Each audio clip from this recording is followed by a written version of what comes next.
and talk about how basically why the impetus for why we're here today. This is the first ETS talk of the Life Effect project, which is a 4-year project, a 3-year project on ETS2 and the Social Climate Fund. So raising civil society knowledge and capacity around ETS2 and basically improving our efforts at creating a more fair and effective system. So Life Effect is a project between 9 great CSOs all across Europe. Here today we have Luke from the European Environmental Bureau. We also have German Watch, Eslene from Zero, the Polish Green Network, Green Tank from Greece, AMO from Czech Republic, ECHO from Italy, and then Bombetter Leaf Milieu from Belgium. And in order to kind of think more about the project's aims and how it links to the Social Climate Fund, it's very important to return to the ETS2. So as Lene mentioned, the ETS2 is a new carbon trading system starting in 2027 that will extend carbon pricing to fuel use in buildings, road transport, and small industrial installations below 20 megawatts. And the kind of incentive behind it is to drive emissions reductions in those sectors. So it will complement the already existing effort sharing regulation, and national targets will still be in place. But the idea is that by putting a price on CO2 emissions, we can level the playing field between the price of fossil fuels and the prices of renewable energy, because at the moment, the actual cost of fossil fuels is severely underrepresented. And as part of the 50-55 package, it is definitely key to reaching the EU's climate targets. And within the Fit for 55 package, the ETS2 is supposed to deliver reductions of 44% of covered emissions by 2030 versus 2005 levels. So that's kind of the legislative facts. But as we know, the Social Climate Fund was created because of the risks associated with the ETS2, as it will be a universal price felt all across the Union. There is a valid concern of social concerns around increases in transport and energy poverty, as well as kind of contributing to an anti-climate policy narrative. But where there's risk, there's also opportunity. And in that, it is the kind of impetus behind the creation of the Social Climate Fund, which will give 86.7 billion to member states to combat energy and transport poverty. But kind of beyond that, and what Luke will also kind of add to, is the Social Climate Fund can really be considered as kind of a test case for the wider spending of ETS2 revenue, which is a much bigger pot of money, and which can also, if widely spent, can deliver affordable access to emissions reductions and also temporary income support for the most vulnerable. So here we can see kind of a graphic depiction from the OICO Institute of estimated ETS2 revenue. So for the first 6 years in operation, as Lene mentioned, with a EUA price of 45 billion, there will be an estimated kind of pot of money of 260 billion.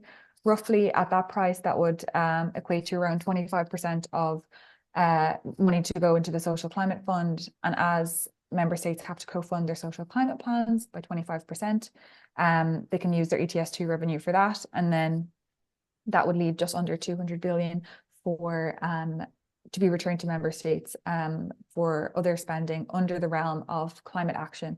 As a result of the recent ETS review, all member states have to spend this ETS2 revenue on climate action, but I will see kind of what constitutes climate action is often quite broad and not necessarily additional spending, which is an issue when we can see that energy and transport poverty needs may increase, and we will need additional funding to meet that need. And here's just another graphic depiction of kind of the scope of funds that would be available to each member state under ETS2. So there's a breakdown by member state, and then also kind of broken down into Social Climate Fund allocation, and also then the remaining money that would be going just to member state budgets, which would then be spent as the member states sees fit. So you can see there, the blue and the orange are the Social Climate Fund allocation, and then the grey is the billion between the years 2026 and 2032 at €60 a tonne.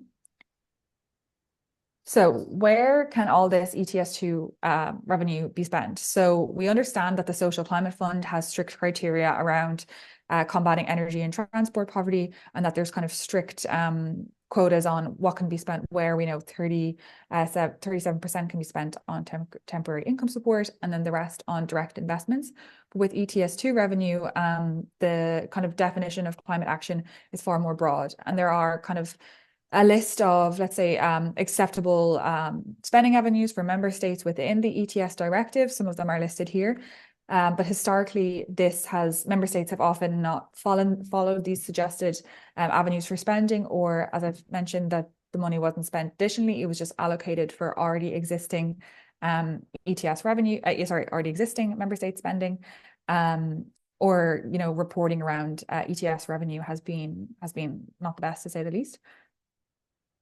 So considering that we have the opportunity of the Social Climate Fund and the ETS2 revenue, and also the need to urgently decrease emissions in covered sectors, but also the congruent kind of cost of living crisis and the fossil fuel dependency that we've already seen can have huge negative social impacts with the energy price crisis, how do we kind of tackle these joint climate and social issues, and what steps can we take for a more fair and effective ETS2?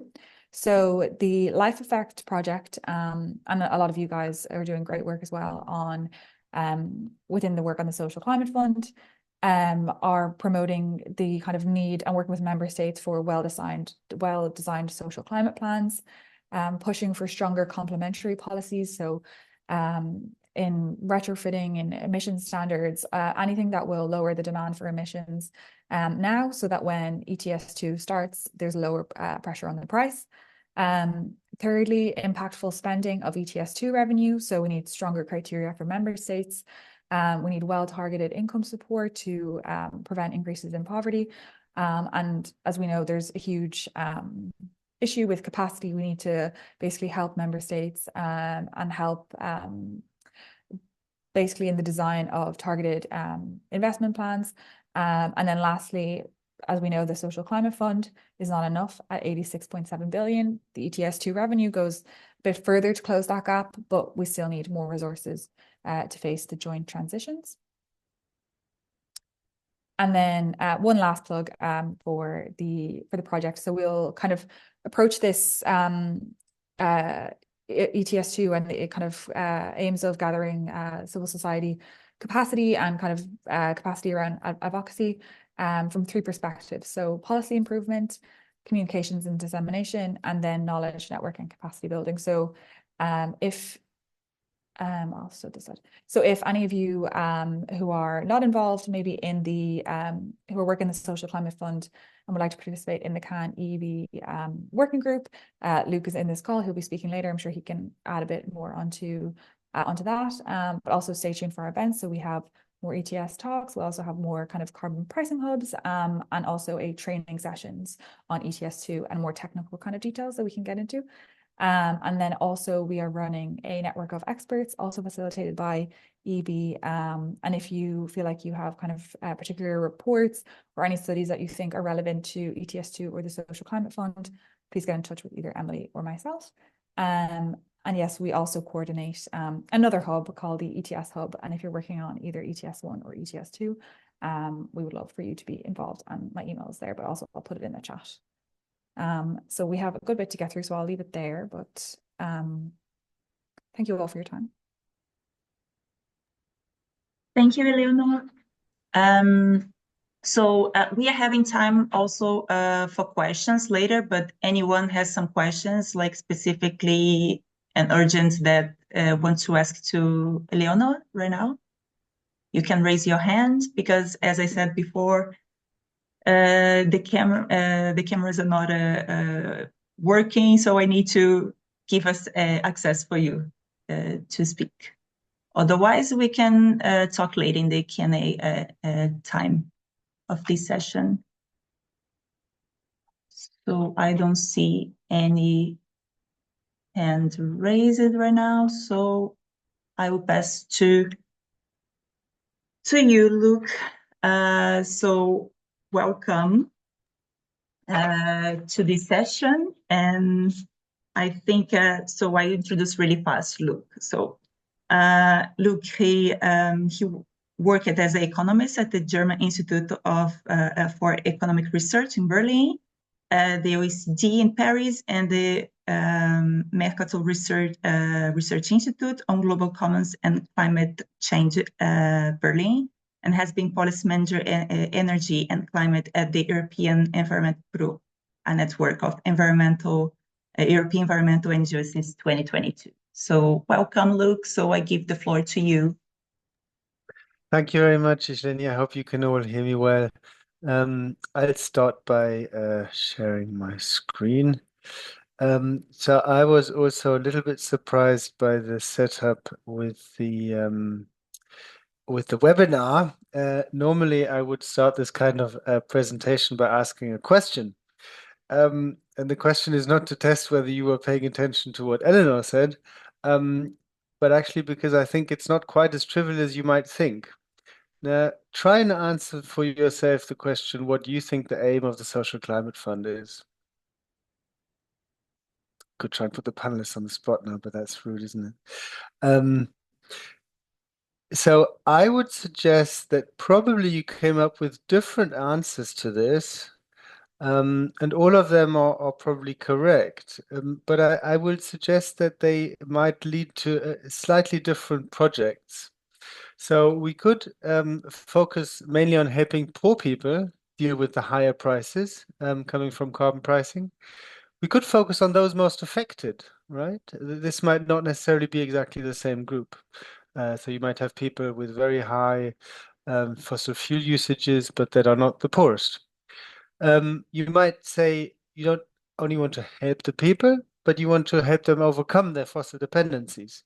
And if the people are not owners of the technology, again, this might be you might need to have a slightly different strategy, right? So, for example, for tenants and people using public transport, it's not quite as obvious how to free them from fossil dependencies. And finally, and Eleanor touched on this, but I think it's really important.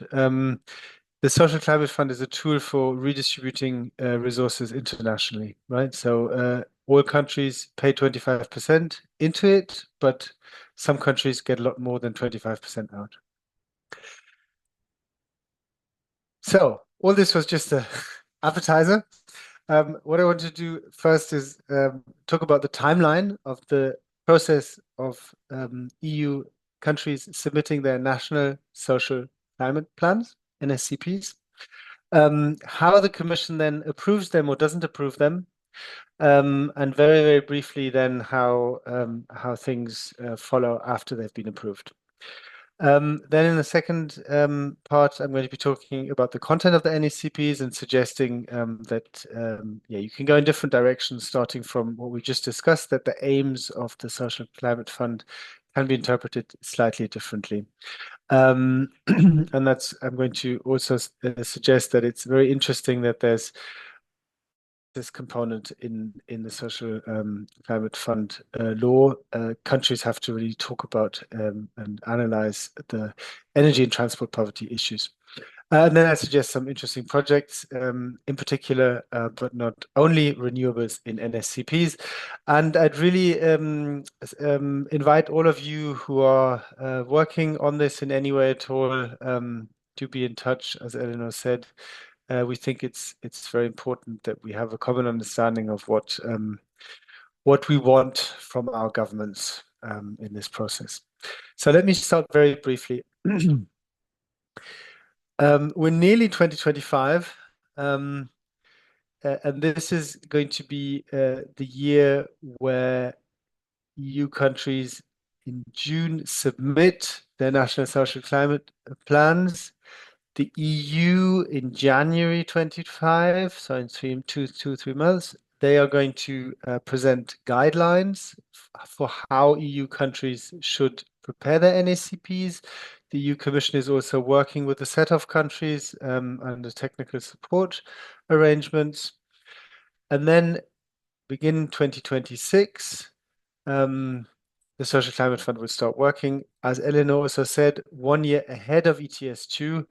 And again, this should really be a motivation if you're working in an organization that is advocating for for the climate, for social things, then this can serve as an example for revenue uses for the whole of ETS2, which is a lot larger than the Social Climate Fund. 2 years after the start of the SCF, there will be an evaluation, a review, and then suggestions maybe to how to change things later on. Yes, so I already mentioned these specific times. Yeah, the European Commission has 5 months after submission of the NSCPs in June. They have 5 months to decide whether they're accepted or not. Presumably, there's going to be a little bit of to and fro. And then January, first payments will start, and there is quite a lot on payments being withheld if milestones and targets are not reached. In practice, how this will work, I think, depends a lot on the attitude of the European Commission and also on the member states. So far, so clear, hopefully. So again, we're now 6 months ahead of all EU countries handing in their national social climate plans. They have a strong incentive to do so. There's quite a lot of money in it. And we now still have the opportunity of really shaping these plans. Now, how will the EU Commission decide whether it's a sensible plan or not? They have these 5 principles: relevance, effectiveness, efficiency, coherence. And so these might be helpful if you want to push your government to present a plan in a certain direction. So relevance is really, will the measures in this plan really relieve social cost of CO2 pricing? Yeah, so there's a lot in social costs of CO2 pricing. There's sort of the poverty, the social, there's the cost, which is are you affected a lot by CO2 pricing? Do no significant harm principle is part of the relevance assessment, and whether it promotes energy transition. So if you feel, for example, that some measure is not actually sensible in the long run, if you feel that it actually is going to probably mainly benefit then these are all things where one could try and push governments, but also then push the Commission to try and change the plan. Yeah, I don't want to go through these in too much detail, but there's also cross-references to other EU laws, so the Energy Efficiency Directive, the Alternative Fuels Infrastructure Regulation. So this is the idea of having electric charging points at regular intervals on roads. And yeah, there is a no fraud kind of principle. And then the one I liked most was coherence. Does the plan contain measures and investments that represent coherent actions? I leave you to ponder that. And there is going to be biannual reporting alongside the NECPs. And there's a lot of cross-reference that the plans should be in line with the NECPs. And this is also something which you might want to consider. Yes.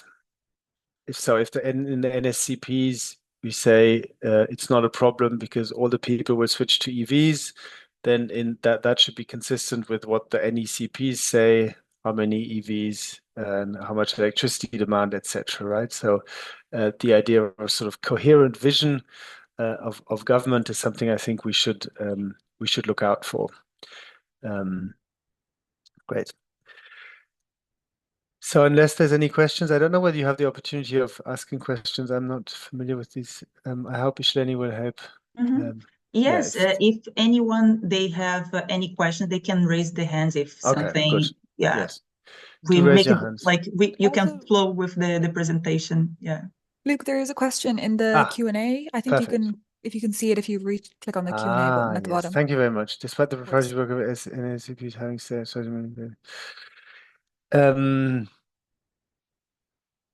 yes, this is a very good question. And this brings me exactly to the next point. Thank you, Dali.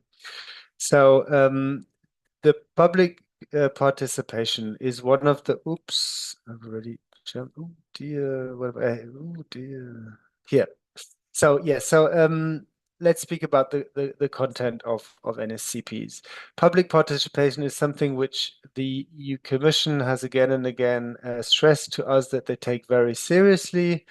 Our members, so the EEB is a network of environmental NGOs. Lots of members were very unhappy about the participation, the way that public participation was organized for the NECPs. But I think the Commission has taken this seriously, but how much they can actually do is unclear. What it says in the text is the following. Each member state shall submit a plan to the Commission following a public consultation.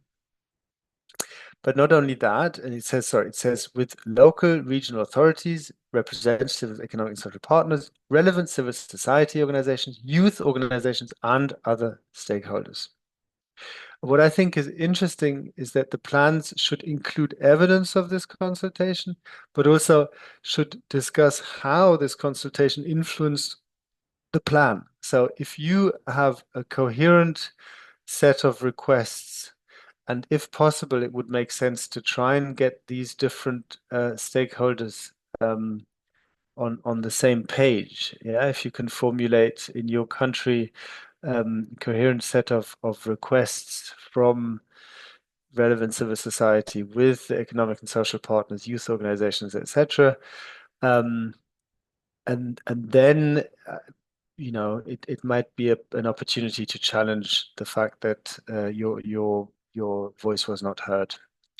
But I don't think I 100% answered the question. And to be honest, I don't know whether you can do that much apart from write to the Commission and say, look, the member state is really not living up to what the law requires it to do. So I'm sorry if I'm a little bit. Yeah, we'll see how it goes. But I think it's definitely worth asking your ministry, is there a public consultation? You realize that you have to do it. Start early. It'll make it easier. And when the guidance comes out, it was said to be the end of the year. Now apparently it's the beginning of next year, but this is something then this at the latest, this would be the moment to try and raise the issue. Say, look, it's 6 months ahead of the deadline. Start now. And I agree that this is a major concern, not only for the participation, for the influence, but also for the awareness of the population, because lots of people are not aware of it, and that's a waste. Because if people knew of the price increases, then it would be easier for these plans to work, because people would be more willing to invest, for example, in decarbonization technology. Look, we have two other questions. One Yeah. is asking you to elaborate more on the analysis of needs, Coming.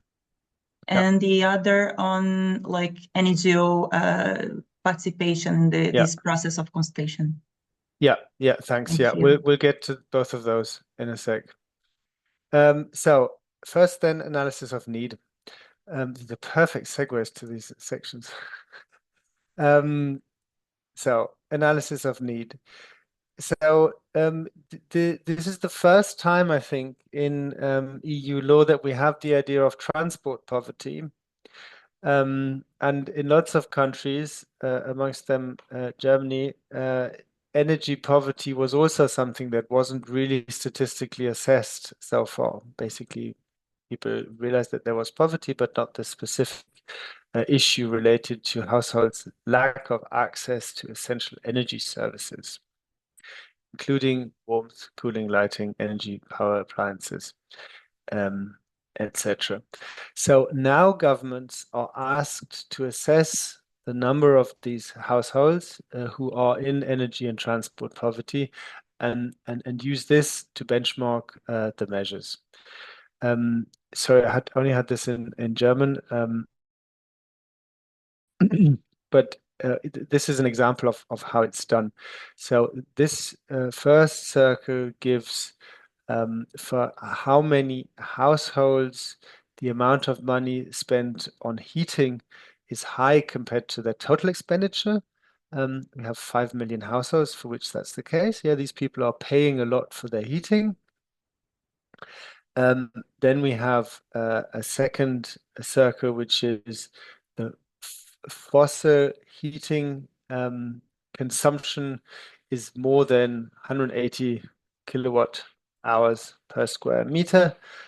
So 6 million households, presumably actually the overlap between these is quite high, maybe, between these two circles. And then this is the number of households in the first 5 deciles of the distribution. So leaving out the wealthier half of the population. Okay, so we have people who relatively to their income expenditure pay a lot on heating, and then we have people who don't have a high income. And then you get to this number of vulnerable households with respect to heating here, but energy, then more generally, this is a way of assessing how many you consider to be vulnerable households, and here you get to 2.3 million, and you can do the same with transport. That's the kind of thing that now governments should be doing, should be assessing who spends a lot of money on energy, on transport compared to their overall expenditure, and who hasn't got a lot of income.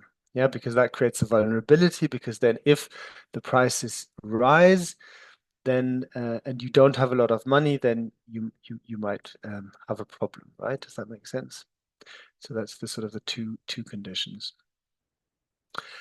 And what's good about this is it also really shines a light on the fact that some of the climate measures that have been implemented have benefited quite a lot of fairly wealthy individuals. This is an example of energy efficient housing subsidies in Germany.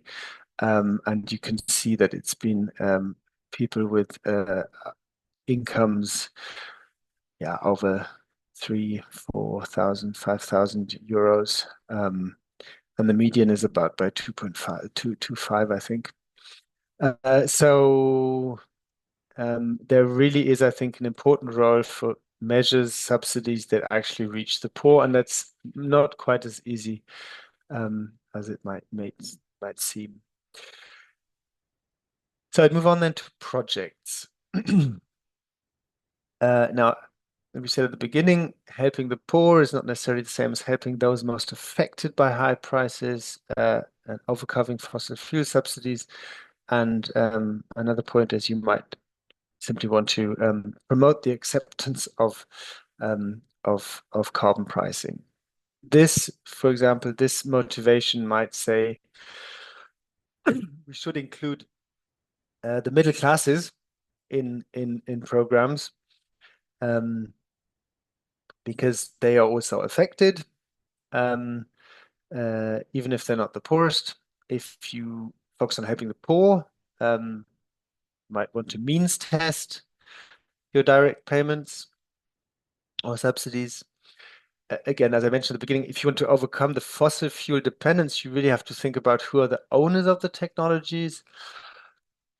And this might then create a tension between helping the poor, right? It's if you're not using regulatory policy to force wealthier people to switch their heating, if you're using subsidies, then you might end up giving wealthy people money because that's the only way to get them to change their heating system. Does that make sense? So it's not always possible to help the poor overcome fossil fuels dependence without sometimes providing subsidies for wealthier people. So Eleanor already had a lot of different keywords of measures and investments. The very, very basic division of what the money can be spent on is that a maximum of 37, this needn't be 37, it can be 0. I suspect that it will be 0 in quite a few countries actually, but up to 37% is allowed to be spent on direct payments to households. The idea is that it wouldn't be all households, but maybe lower and middle income households that would receive direct payments to help them in the transition while prices are high and really reaching all households, independent of technology, independent of subsidies, etc. Then the rest, minus a very small part for technical help, but all the rest is on a whole set of different measures and investments, building, energy efficiency, information campaigns, access to low emissions electric vehicles. So this could be sort of social leasing kind of programs. Could be just providing subsidies. But you can also subsidize public transport and public transport infrastructure. So there's a whole host of measures that could qualify within this. A key request that we have in this is these measures. There are a lot of them already, but because the ETS2 is creating a new price increase, these measures should be additional to everything that already exists. So if you look at your National Social Climate Plan and if you see measures that already existed, this would be really helpful to try and find out, has the scheme been expanded? Are more people eligible? Is the percentage that people are subsidized for their heat pump, for their public transport, whatever, has it increased, or is it the same scheme and it's now being funded by the Social Climate Fund? If it's the latter, if it's not additional, this should really be something that you should raise with your government and then with the European Commission, because these measures should be additional to anything that's going on at the moment. We have, alongside a range of other NGOs, created a document called Guiding Principles for a Truly Just Social Climate Fund, which includes 3 chapters, 3 big areas of requests. The first is on public participation. So this is all about how it should be done, answering one of the questions, I hope, in the Q&A. You can find this online. It's on the website of Friends of the Earth Europe. The second area chapter is on what should be in the National Social Climate Fund, and the third is the amount of funding which should go into these climate plans, social climate plans. And Eleanor already mentioned that we believe that it should be more. So I'm going to only focus on this middle, this second part, which is the content. So as a set of NGOs, we agreed that it would make sense to have both temporary relief measures, direct payments, but also targeted structural measures that really address the fossil fuel technologies. We think it's very important. Renewable energy and electrified solutions. So these are long run transformations that are needed anyway. And this is really the opportunity to move forward with them. Fossil fuel investments should absolutely be excluded from the SCF, and we heard some quite promising language from the European Commission on this. But in the past, this has always been difficult to exclude from a range of different funds, despite hopes. So we also think it's sensible to provide support for deep renovations, especially for low incomes. This is something that is we're very dependent on the rate of renovation increasing. Unfortunately, we're at a low level at the moment. 3 more things. Support services for target groups. development of public transport and cycling infrastructure, and finally, the development of renewable energy communities. And this last point is something that I'll say a little bit more on.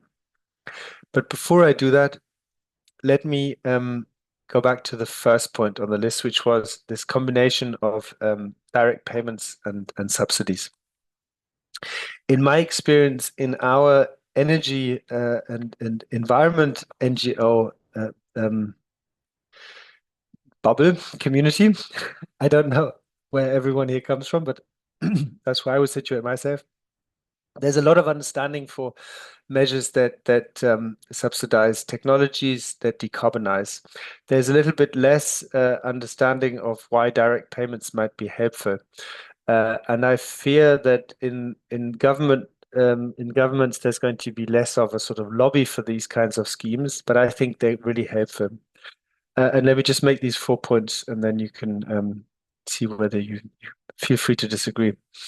I think it's super important to have a really strong transparency where the money that is collected under the name of carbon pricing, where it goes to.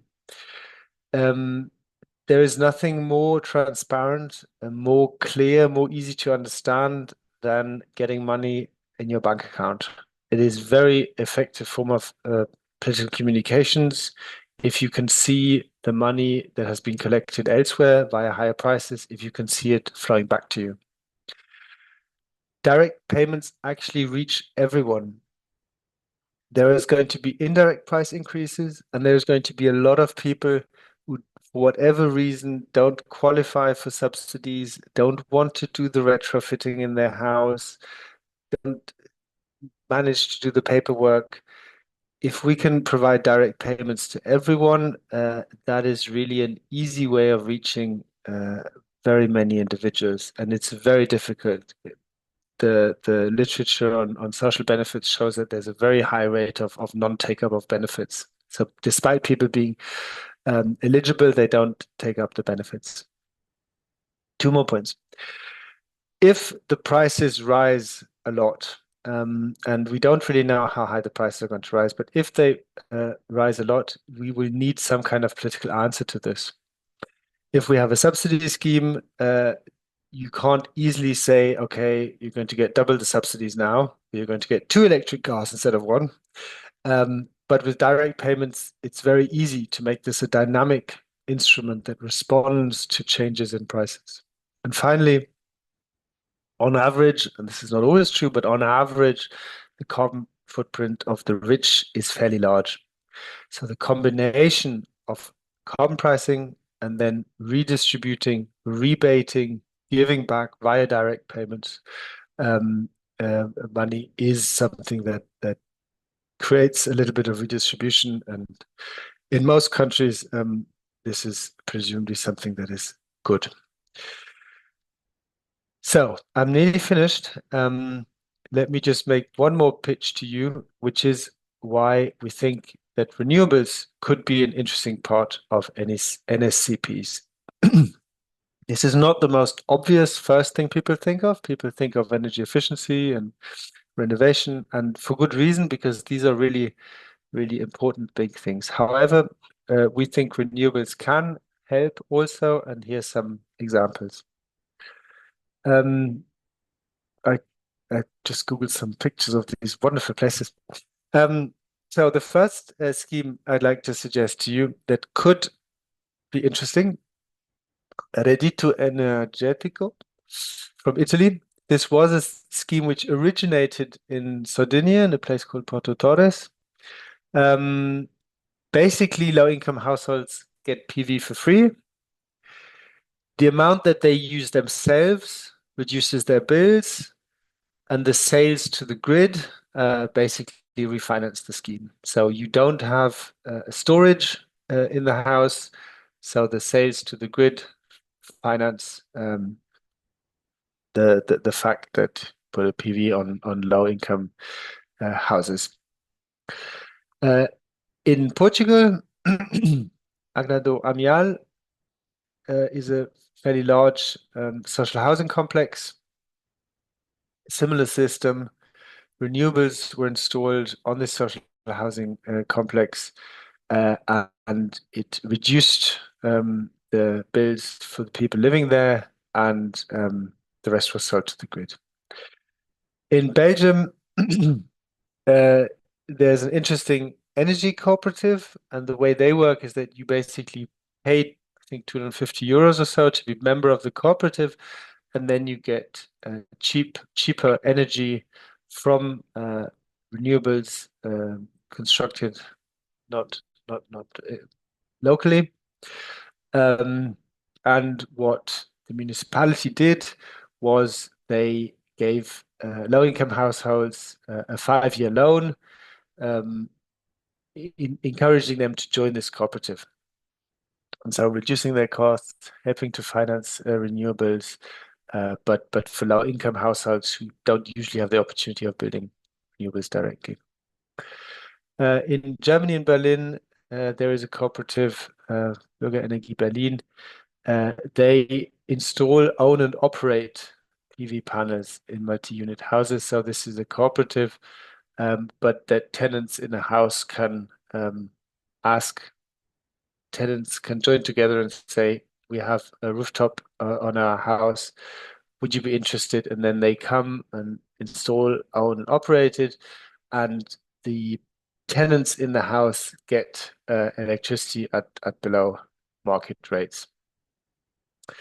Finally, in Romania, there is an organization providing renewables for free to off-grid households with no electricity. So this is really very poor people. We think these examples show that you can reach very vulnerable people with renewables and make them part of the energy transition. You can use the public funds in the way that you leverage private capital as well. So, for example, in ECLO, it is a loan, so people paid it back, low-income households.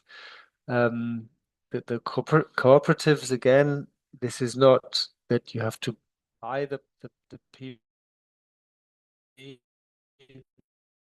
the renewables projects in these projects. And the slides, but you'll find it on the internet. Thank you, Luke. So far,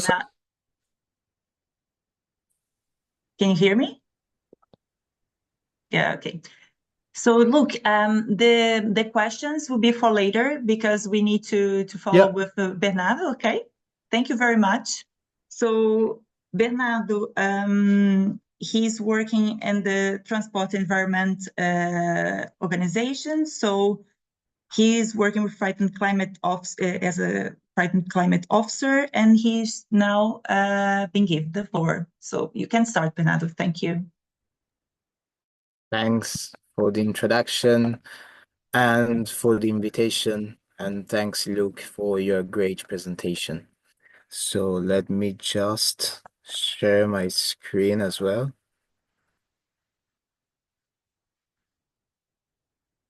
I hope you can see it. Yes. Okay, great. So today I'd like to focus on how member states can use the money from the ETS2 to enable clean and affordable transport options.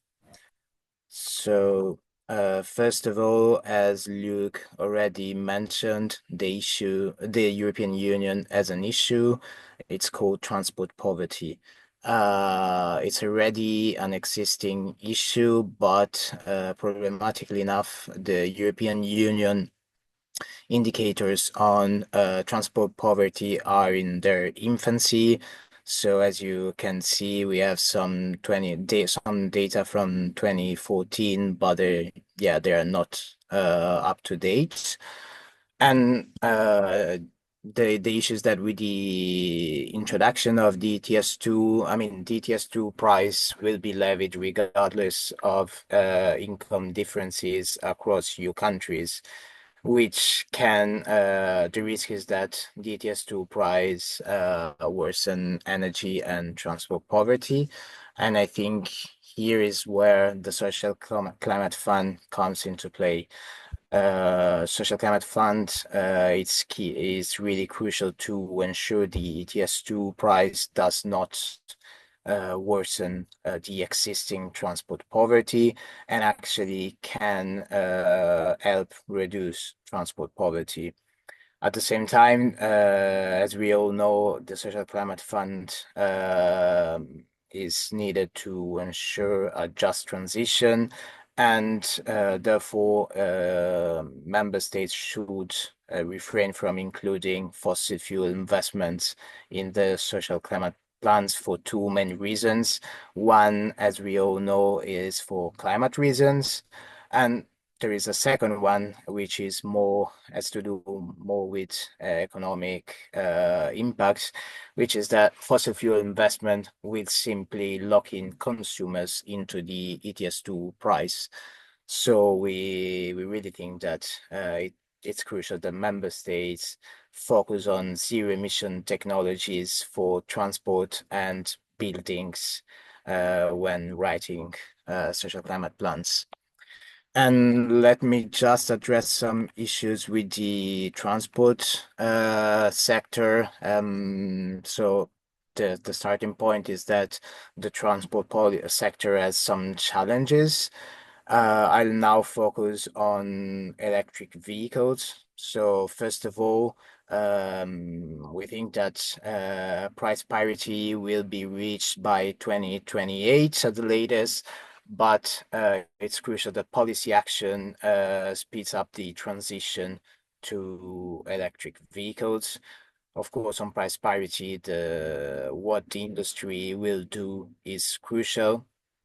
For example, now the industry is focused on heavier vehicles, also known as SUVs, because they have higher profit margins.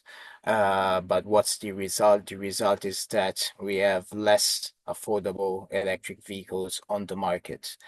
And a third challenge is that most Europeans buy electric vehicles in general, on the second-hand market, which still lacks EVs.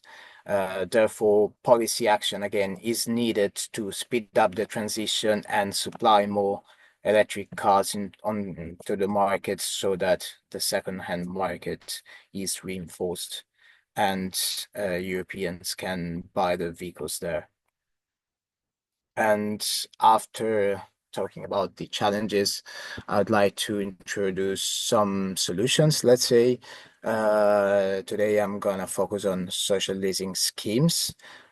These are tools to address the price barrier to make electric vehicles accessible for everyone, but especially for middle and low income car dependent drivers. That's key. So to sum up, what social leasing schemes are. They are tools thanks to which citizens can lease electric vehicles monthly at an affordable price, as we will see in a moment. There are some priorities. First of all, eligible models should be compact and have low environmental impact. These things go together. And to maximize the impact of public spending, only affordable cars should qualify. So we think that member states, when designing these schemes, should focus on small battery electric vehicles, and priority should be given to made in Europe vehicles. This would send a clear signal to the industry, will help the industry to reach their targets, for example, the CO2 standards. We actually, these social leasing schemes do not come out of nowhere. There is already an important, successful precedent, namely the French leasing scheme. It was opened in late 2023, and citizens were provided with electric vehicles available for 49 or a maximum of 150 euros per month.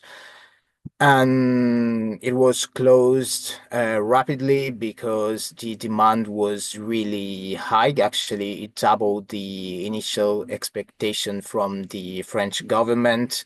There were more than 90K applications and 50K were actually accepted. And in the French NECP, National Energy and Climate Plan, it was confirmed that there will be a new wave in early 2025, possibly January or February 2025.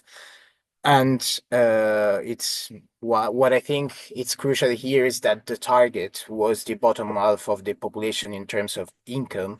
So there were two main eligibility criteria. One was income, so the reference tax income per unit of less than 15K, and then car dependency, which meant in the French context living more than 15 kilometers from the workplace or driving more than 8K thousand kilometers per year.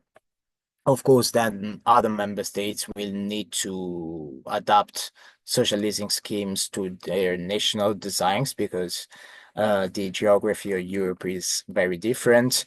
But this is a good practice, let's say, as we see in a moment.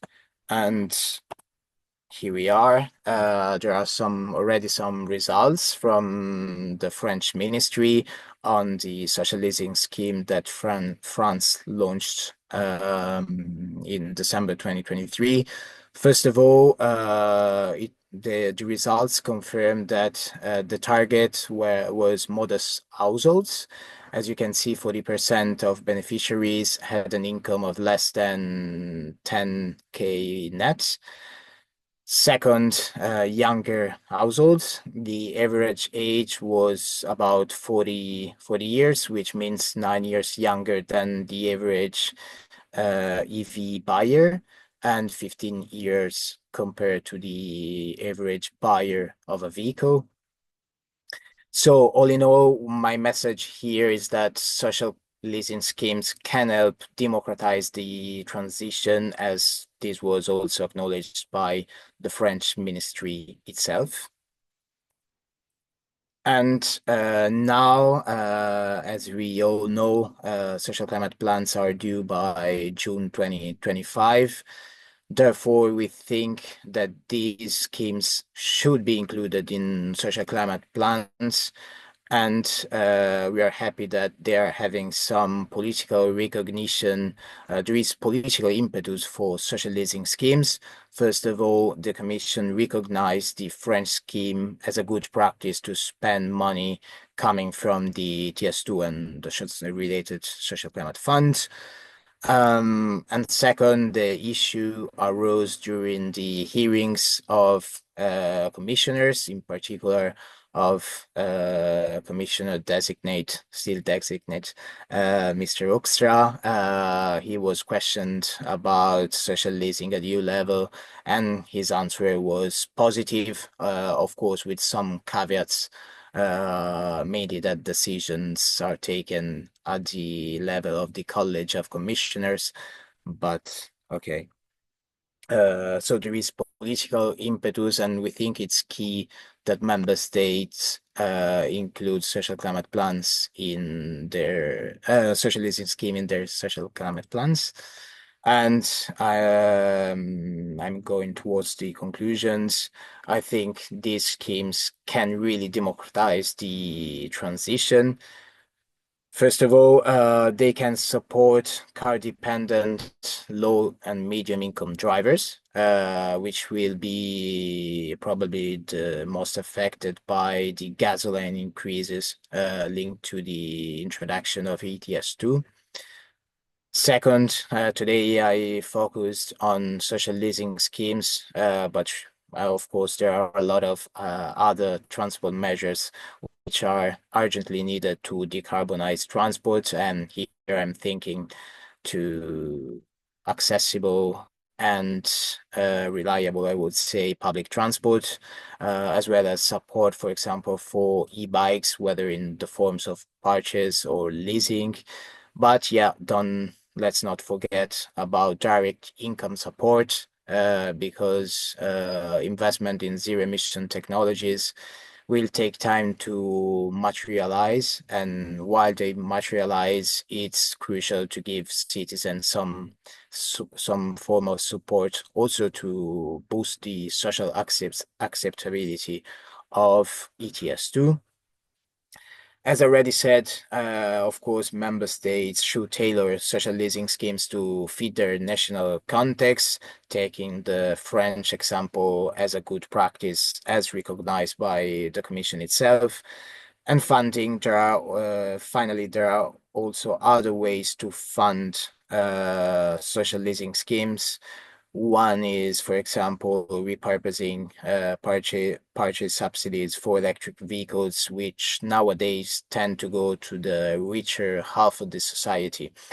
So yeah, my message here is that we urgently need to realize the just transition, and we should prioritize social spending, social needs. So I think that social leasing schemes for electric vehicles can really help democratize the transition. And I haven't seen questions because I'm sharing my screen, but As far as I see, no questions for now, but here we go. One question here.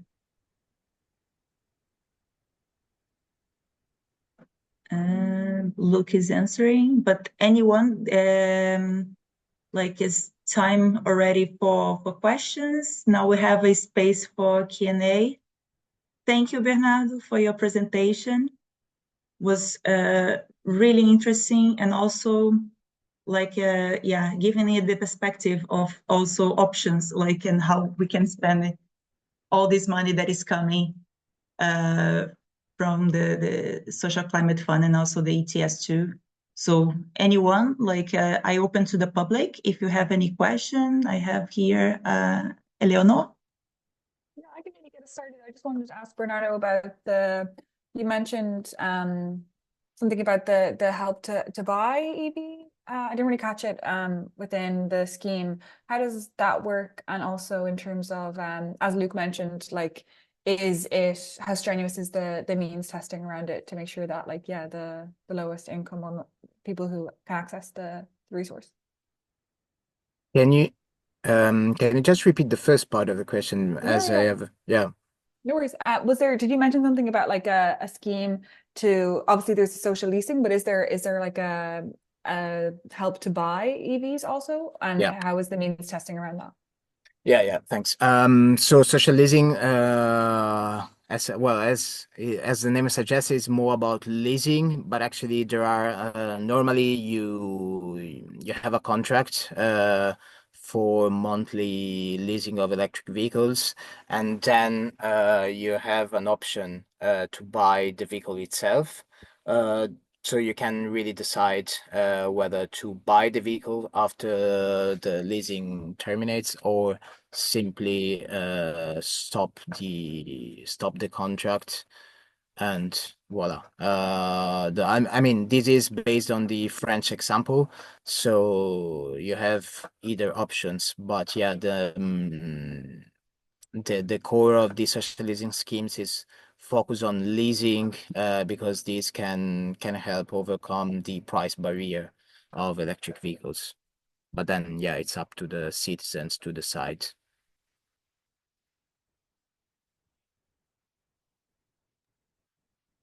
Thank you. I don't see any other questions. Anyone? Okay, we have the first one. Eva. Hello, can you hear me? Yes. Okay. I'm Eva Schwarz from Fernsa, from the energy poverty team. And I wanted to ask about Luke Haywood's presentation. So you made the point that the direct payments, which would lead to the social climate or the ETS to be in effect progressive and not regressive. And so I'm referring to the study like from Adelphi, for example, that has shown that the ETS2 is going to be like high-income households will pay more, but it will be more burdensome on low-income households relative to the available monthly spending they have for higher energy prices. And as far as I understand, the social climate funds will be time limited. So, like, if we don't help these households to enter into long-term lowering their energy prices, so structural renovations, they will in the long run face these higher prices. And I'm wondering whether you have any advocacy or any thinking in the direction of ring fencing more of the ETS2 revenues to energy efficiency renovations to really make sure these households enter the transition on the right leg, so to say. Thank you.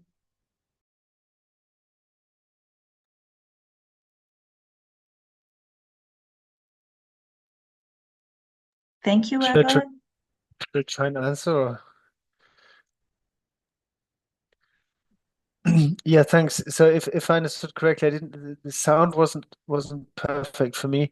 But if I think you said that there are studies that show that the CO2 price per se, without the direct payments, touches poorer households more, which is correct. And there are also studies that show that if you even a lump sum payment where every household gets the same, would make it progressive. And you said should more be ring fenced because in the long run we don't want households to pay the higher prices. We want them to move away from fossil fuels. Again, that's correct. But I also think I don't think it's completely wrong to also assume that people are quite, especially poor people, are quite good at dealing with prices and costs. So I don't think we should underestimate the reactions that people will show to higher prices.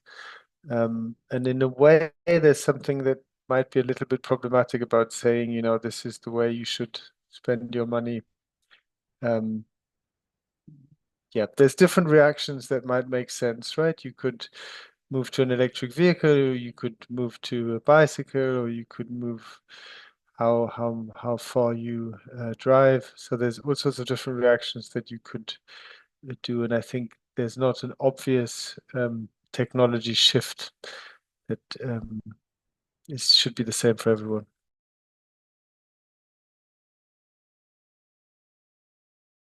Well, I think I take the opportunity to also ask questions. I think I also understand what Eva was asking because, for example, for some countries, will be really hard for people when in their daily life they have a bad, for example, integration with transport, and they need to use the car, for example, in small villages. And the government, they don't have the proper policies to support in this transition. So how can we actually build a narrative that will actually, like after many decades of being neglected by the governments in many different policies, and transport one of them, for actually asking for public transport, how can we bring the population to our side? This is a question that I bring to all the speakers, and yeah, share your thoughts about it to avoid this backlash of this part of the population, for example. Maybe I'll also add that, yeah, I agree with Luke that direct income support is needed to prevent people from getting into worsening energy poverty, but then also to add to what Ava was saying, that there is still potential to push for earmarking of ETS2 revenue to support energy efficiency measures for the lowest income groups, and as Lene said, also then for example, expanding zero emissions public transport. But I think also to what Luke was saying before, it's important that we kind of don't just push for the kind of avenues of spending that have already existed that may have, for example, in Luke's example, benefited middle class groups, or allowed them to invest more, but rather actually to target it in a for lower income groups in a way that is actually practical. But granted, that's not easy. Bernardo, there's also another transport related question in the chat there for you. I don't know if whoever asked that wants to put their hand up, and then we can unmute you. Sorry, there's a few steps in the logistics. Okay, thank you. Do you want to answer this question, Bernard? Yeah, I just see it now. Are there other options? What about what do you mean by coal controlled mobility? Is like do you refer to, let's say, public transport on demand and these kind of options? Yes, I'm sorry, I had Yeah. Tia Lopez from Sweden here. I had the wrong translation. Yes, I believe you have the correct English word for it. Yeah. Okay. No, actually, yes, it's a measure that we think will be effective on demand transport. It should be included in social climate plans, especially when it comes to isolated territories. Yeah, it can help, and as far as I know, many member states are willing to do so. So just still few evidences probably, especially at EU level, but yeah, it's something that member states will focus on.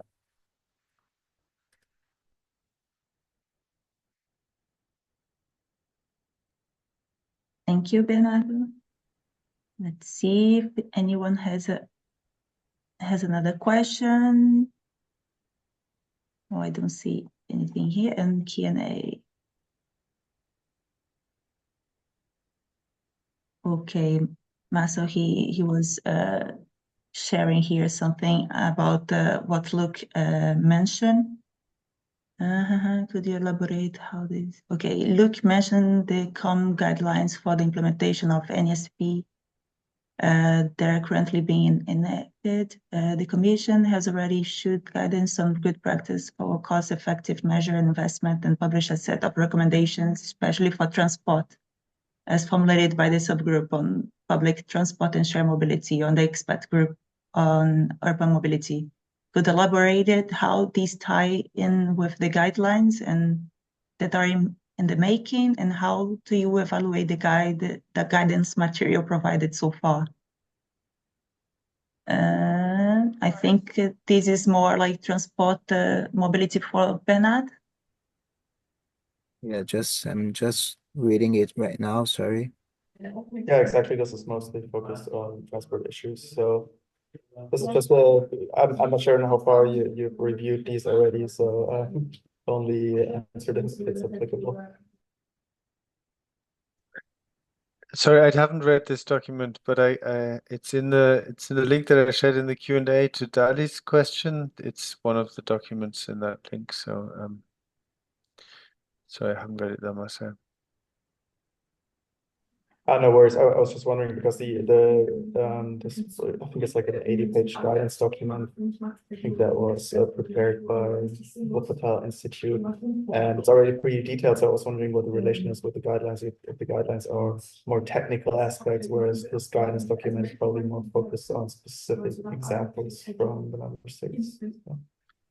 Yeah. So I think the Wuppertal Institute document is sort of exercise of finding good ideas And I think the guidance document, yes, is going to have to translate the law into how should governments do public consultations? How do they have to report things? How do they set these milestones? It's going to be very detailed, I presume. It has to be, I think. Yeah. Just to complement what Luke said, I fully agree. Unfortunately, I haven't read any leak of the guidance, I would say. But yeah, I assume it will be very technical, while the other document was more to give example of existing good practices for member states, etc. So yeah, definitely agree with what Luke said.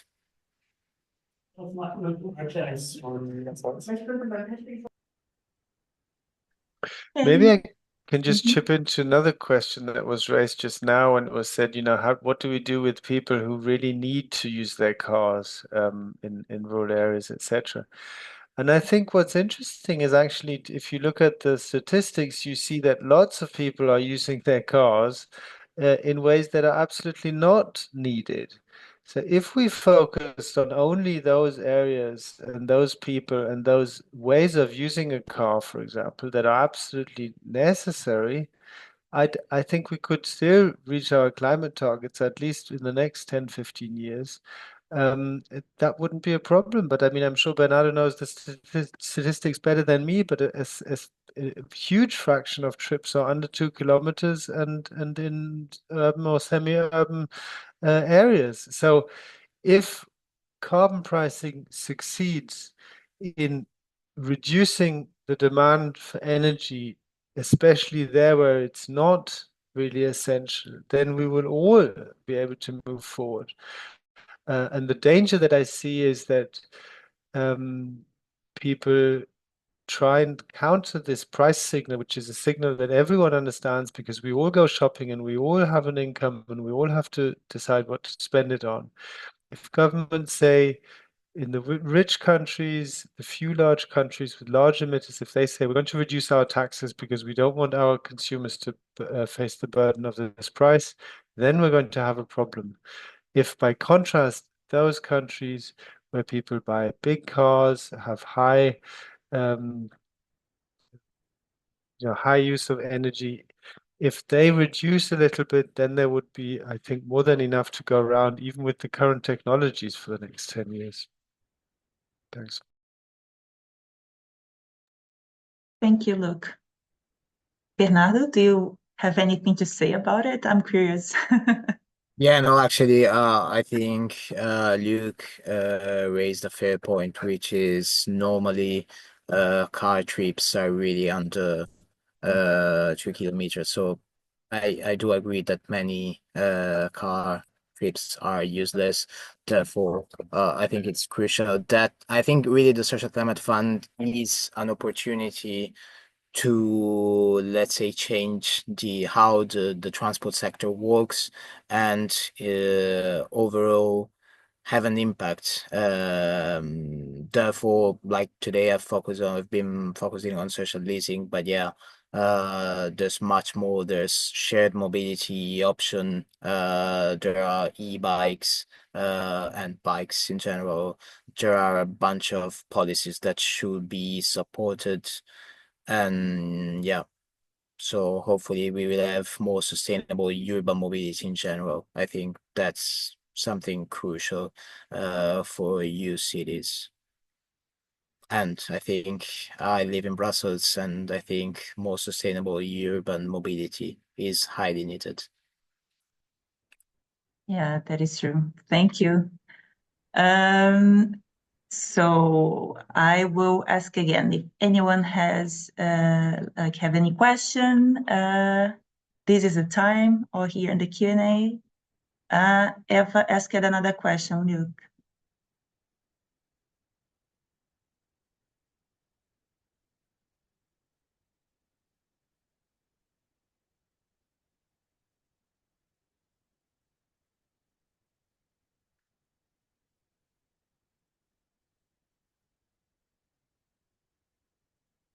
Okay, I think Luke will answer that. Yeah, sorry, I'm just checking my source of that graph.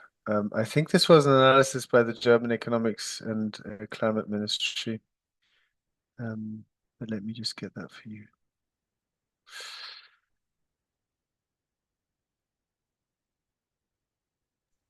Any other questions? So I think not by now. But I think it's also time to wrap up.